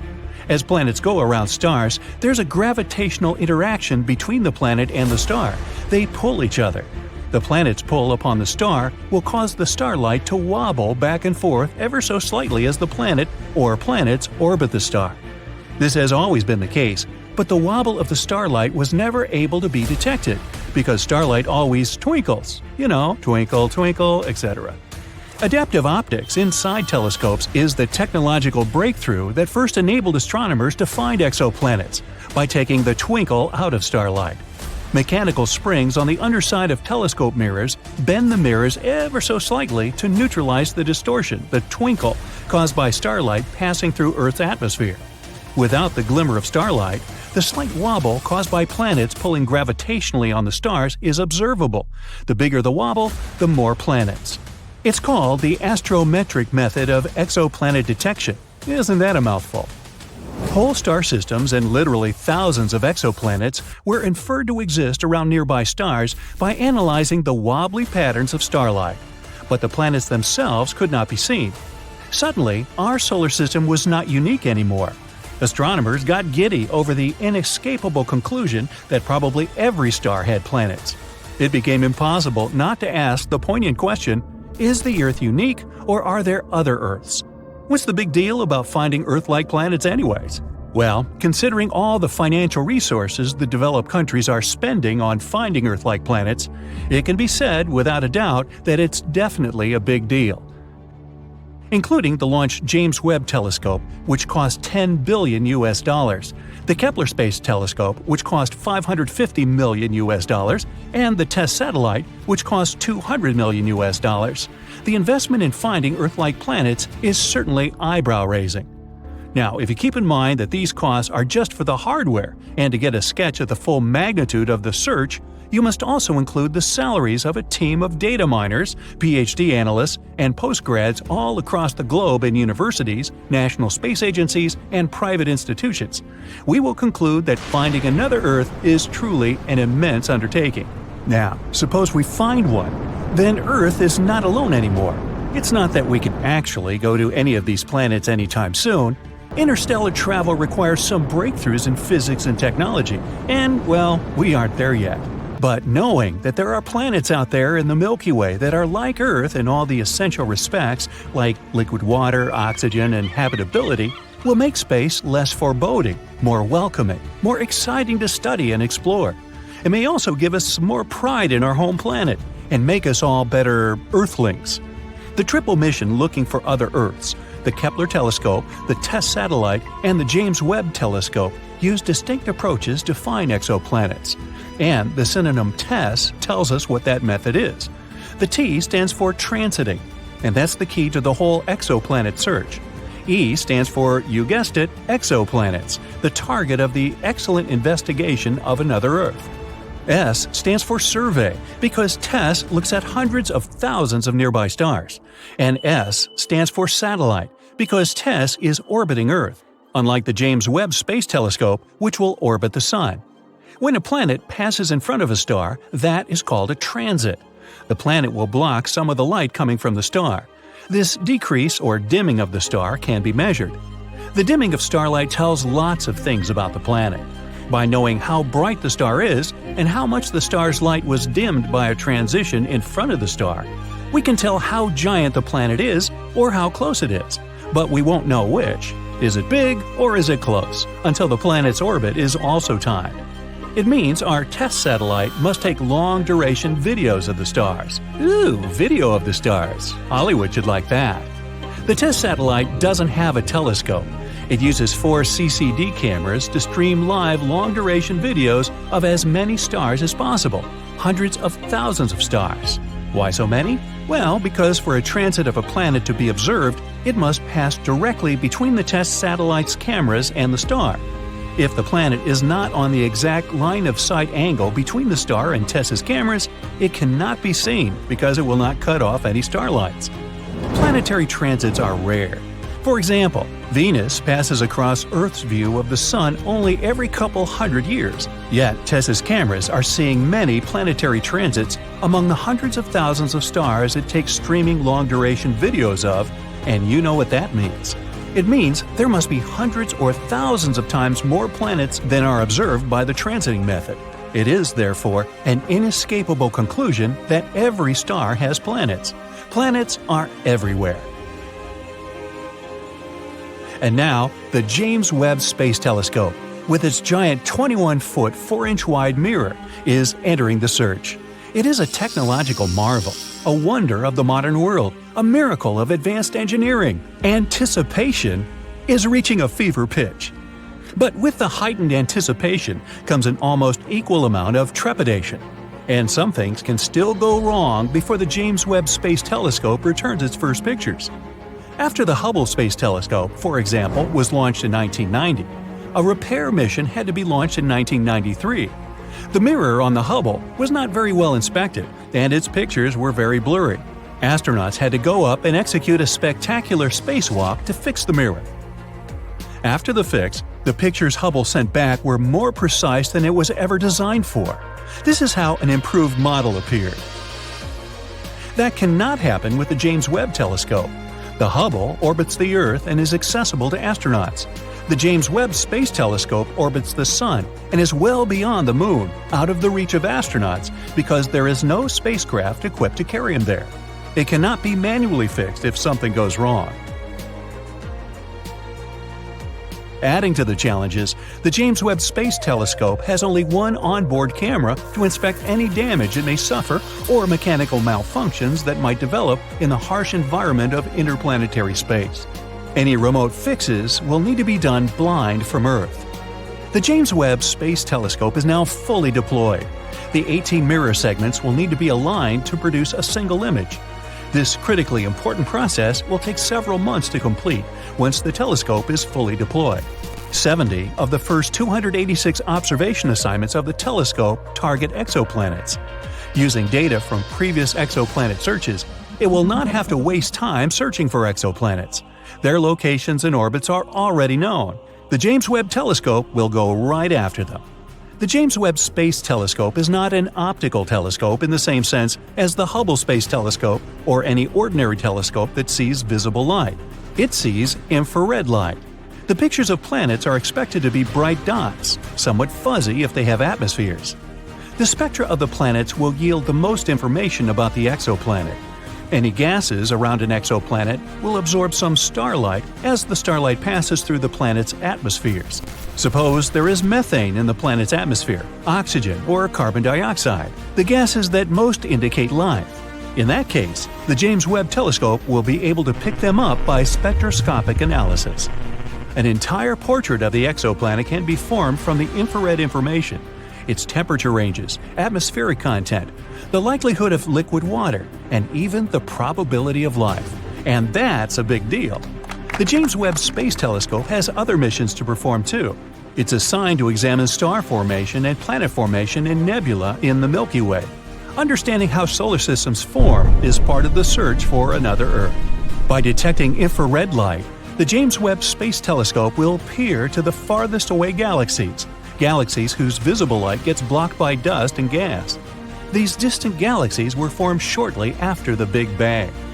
Galaxy formation is an essential mission for the James Webb Telescope. These most distant galaxies are accelerating away so fast that the light they emit is stretched below the frequency of the visible spectrum, into the infrared. The Great Telescope can see these previously invisible galaxies. We hope to learn about the mysterious dark energy that is causing the universe to expand at an ever-increasing velocity. Hope is high that the James Webb Space Telescope will significantly expand our knowledge of this amazing universe we all live in. In the icy wilderness of Antarctica, there was a peculiar rock. Amidst the vast, smooth, and snowy landscape, it stood alone like a dark smudge.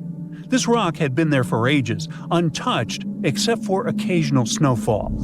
Roberta Score, a lab manager at NASA's Johnson Space Center, had spent countless hours in Antarctica searching for rocks just like this one. Antarctica was an unexpected treasure trove for these discoveries. These rocks were easy to spot against the blindingly white ice.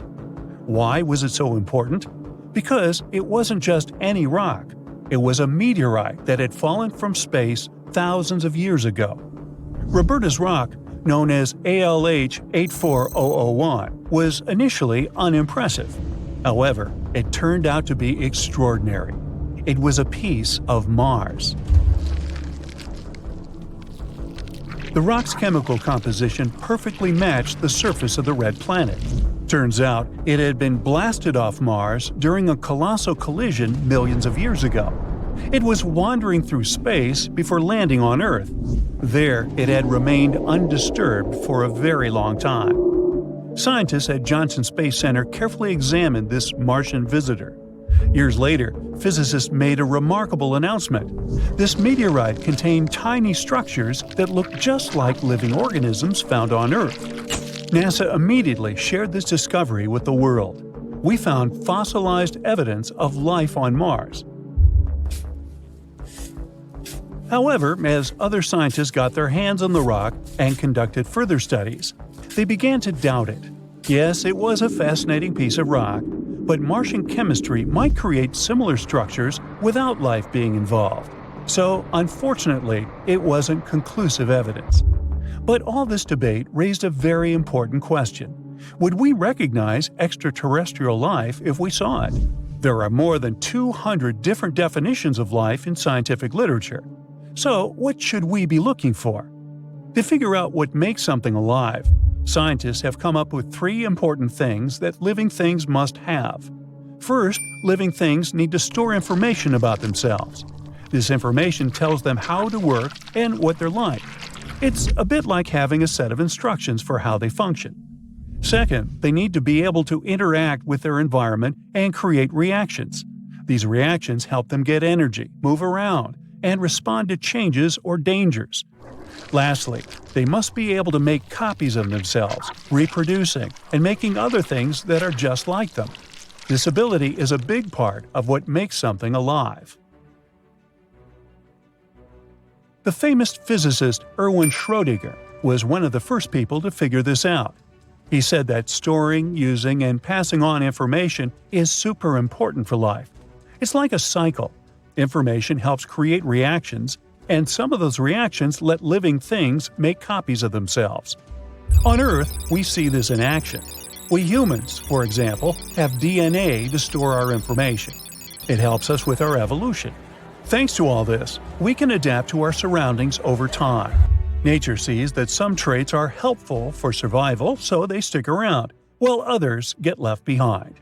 In other words, a way to define life is by saying that it's subject to this process called Darwinian evolution. But how did it happen that things capable of evolution appeared? And when did the very first life emerge in our universe? To find out the answer, let's go to the very beginning of everything. The beginning was the Big Bang. Right after it, there were no stars or galaxies. The universe started as a mostly even and empty place, with just a tiny bit denser than the rest. After the first second or so, first protons, neutrons, and electrons, among other particles, appeared. and just about a couple of minutes later, these protons and neutrons came together to make stable atomic cores. Then everything was a superhot soup of particles for about 380,000 years. It was way too hot to form anything dense. The universe needed some time to chill. After it calmed down a bit, it let electrons join these cores, forming neutral atoms for the first time. Ah, finally, some comfy temperatures. If we were there, we wouldn't have needed the sun to keep us warm. That cosmic background radiation would have been enough. Could life appear at this point? Probably not.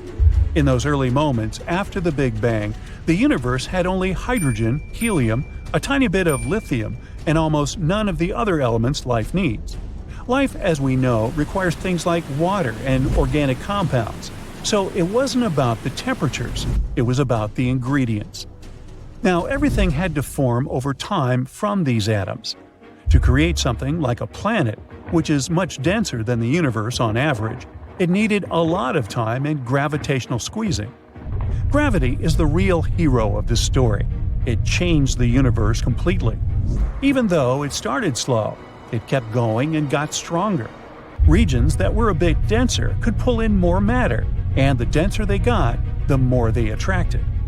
The very first star should have formed around 50 to 100 million years after the Big Bang. These stars could become incredibly massive, hundreds or even 1,000 times bigger than our Sun. And when these stars formed, it didn't take long, maybe 1 or 2 million years, before they disappeared. Just for comparison, our own Sun is 4.6 billion years old and still going strong. When huge stars reach the end of their lives, something incredible happens. They transform helium into carbon, then carbon into oxygen, and oxygen into a bunch of other stuff all the way up the periodic table. Then the star's core collapses, causing a massive supernova. This huge BAM releases all these heavy elements into the universe. Hooray! Now the space is filled with something new. The universe acquires many cool things, including the ingredients needed for rocky planets and organic molecules. Each generation of stars gets even richer than the previous one. Yes to more elements. That means more rocky planets, more essential ingredients for life, and more chances for complex organic molecules to form. And now, when the universe was around 300 to 500 million years old, rocky planets were already popping up everywhere. Great. Can we have some life now? That depends on what we see as life. The recipe for life as we know it needs a special ingredient, carbon. Carbon is special because it can bond with other atoms in so many ways. It can connect with different shapes to build all sorts of amazing complex structures. It's carbon that helps us form things like DNA and proteins, which are the building blocks of living things. Now, while the universe made rocky planets relatively quickly, it took a bit longer to get enough carbon floating around. It appeared about 1 to 1.5 billion years after the Big Bang. As soon as it appeared, the universe finally had enough conditions to create life as we know it, which is why scientists are searching for planets around these oldest stars in the universe. These guys definitely had enough time for evolution. But just because you and me are made of carbon and other elements from exploded stars, doesn't mean that all life should be. Scientists are open to the idea of alternative biochemistries. There might be non-carbon-based life that we don't know about yet. For example, blobby beings made of silicon compounds. It's carbon's neighbor in the periodic table. So, when and where did life truly begin? Unfortunately, we don't know for sure yet. Most likely, the universe started preparing for life shortly after the first stars formed. And if all life is carbon-based only, then it should have appeared 1 to 1.5 billion years after the Big Bang. The universe is 13.8 billion years old. Looks like it had plenty of time to evolve lots of microorganisms. So even if we made a mistake, and the mysterious meteorite was just a piece of rock, we shouldn't give up. The search for extraterrestrial life continues, and who knows? Maybe in the future, we'll finally know the answers to all these important questions. Until then, stay tuned. Life originated in water, or so we always heard. In reality, it could have begun in ice. We know that it all started more than 3 billion years ago with simple microbes, and it's been evolving ever since. However, there are many theories about how exactly it happened. Maybe not heat, but cold was the beginning of everything. Cells were the first tiny life forms, but before we had fully developed cells, there were simpler things that couldn't survive on their own. Certain important chemicals for life, like the mentioned amino acids, usually float in water in tiny amounts. First, they needed something to help them stay together without spreading all over the place. Otherwise, they would have gotten lost in the sea. And second, they needed to stick together in groups to form more complex things. Moreover, when they started to form in groups, they started the process of evolution. They chose the best molecules to do specific tasks and kicked out the faulty ones. Without this organization, the fastest replicators, or parasites, would have taken over. There were several ways they could organize themselves. 3 billion years ago, oceans were covered in ice. And it turned out that certain important chemicals for life, such as amino acids and nucleic acids, are more stable in colder temperatures. When water freezes, these chemicals that hang out in the oceans get packed together, making it easier for life to form. Or maybe what helped them were special spots called hydrothermal vents. Imagine the deepest, darkest parts of the ocean floor, where hot water shoots out from cracks in the Earth's crust. Life might have started right there, in these extreme conditions. These vents spew out important elements like carbon and hydrogen, which are crucial for life. As the superheated water travels through the Earth's crust, it picks up other important stuff like minerals. When it finally bursts out of the vents, it creates a kind of soup rich in chemicals. In the rocky crevices around these vents, all these molecules could have come together and sparked the first signs of life. The hot, mineral-rich environment acted like a kitchen to cook the first recipes ever for living things.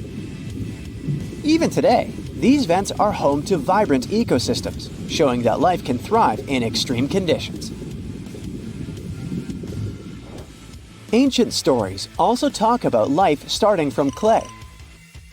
It turns out that this idea has a scientific basis too. Imagine tiny particles of clay, like little grains of sand, sticking together in a structured way. As they grow and get bigger, they keep their original shape intact. They form bigger areas and clumps. They become kind of like patches, clay clumps with tiny holes inside. Each patch may be exposed to different things in the environment, like different chemicals or substances. When these outside molecules go through the clay, they get trapped along the way. Once trapped, these molecules get organized in specific patterns within the clay. This process is compared to how our genes organize things. Just like genes tell our bodies how to arrange different parts, the clay patches organize molecules. This theory was created back in the 80s, although it was very controversial at the time. We need more investigation to figure out whether this is true or not. Ancient people could have been onto something when they said that we all started with Zeus's lightning. Life itself is a chemical reaction, and it needs energy. Without energy, nothing happens. Cells are the building blocks of life.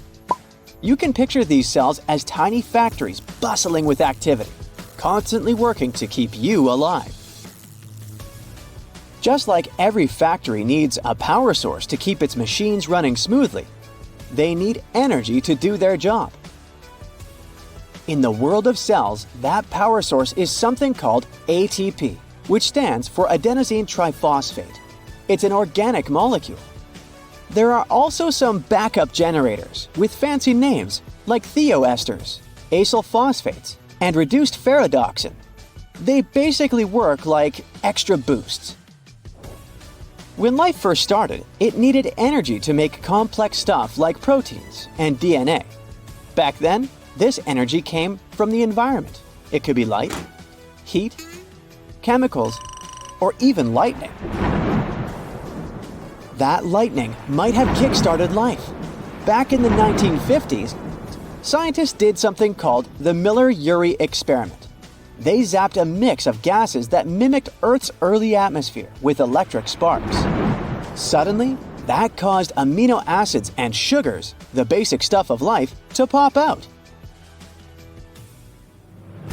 All living things share a special code called DNA, the genetic code. It's one of the oldest and most important things about life. And we think this code existed in the very first forms of life too. This code is quite tricky. It involves putting the right building blocks, amino acids, together in the right order. And there are special molecules called tRNA and mRNA that help with this process. The early version of this code was probably simpler than what we have now. It might have used shorter instructions like using just 2 letters instead of 3. Scientists are still figuring out how DNA first appeared at all. Some think it might have started alongside metabolism, where certain molecules helped put the right building blocks together. Now, they think that the secret to understanding how DNA and proteins are formed lies in looking at RNA. RNA is a versatile player, a molecule that can do some of the jobs of both DNA and proteins. In the past, it could have been the star before DNA and proteins took over. And even though they're the main players now, RNA still has important roles in living things. For example, it can switch genes on and off, controlling how cells behave. But then comes the next question. How did RNA come to be? Well, we need to look for even simpler origins. RNA are big and complicated molecules, but life could have begun with smaller ones bumping into each other and starting chemical reactions. These reactions might have happened inside tiny capsules that acted like cell membranes. Over time, they might have evolved into more complex ones that could do the job better. In other words, life could have started with a basic recipe and slowly added more ingredients. Every living thing is made of carbon. Carbon is an essential life block. It's the stuff that makes molecules, and they form cells, tissues, and organs. Earth was very different many years ago. There were no plants or trees, and the air was different too. Instead of the oxygen we breathe now, there were gases like hydrogen, nitrogen, hydrogen sulfide, and of course, carbon dioxide, which contained carbon. In this ancient world, life might have started in a way where organisms didn't eat other organisms for energy. Perhaps they made their own food from these simple chemicals. They could eat this carbon dioxide, kind of like plants do today, and this is where they receive their carbon from.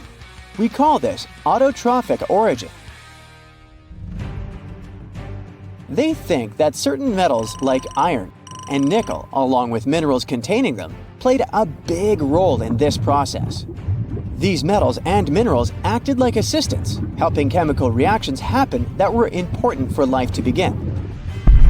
They were found all over the Earth back then, especially in places where there wasn't much oxygen. And finally, we have a wild theory that life didn't start on Earth at all. It could have been brought to us from somewhere else. Rocks from Mars sometimes get blasted into space by big cosmic collisions. Some of these rocks have ended up on Earth, carrying tiny microbes with them. So maybe, while we search for life on Mars, it could have been the red planet that started our very own life. Or maybe it wasn't Mars. Others suggest that life might have hitched a ride on comets from other star systems, traveling through space until they landed here. But if life did come from somewhere else, it just raises more questions. For example, how did life start in space in the first place? This is why scientists are a bit skeptical about this idea, which is called Panspermia. In any case, the origins of life are a huge mystery, and we'll need decades of research to figure out the full answer.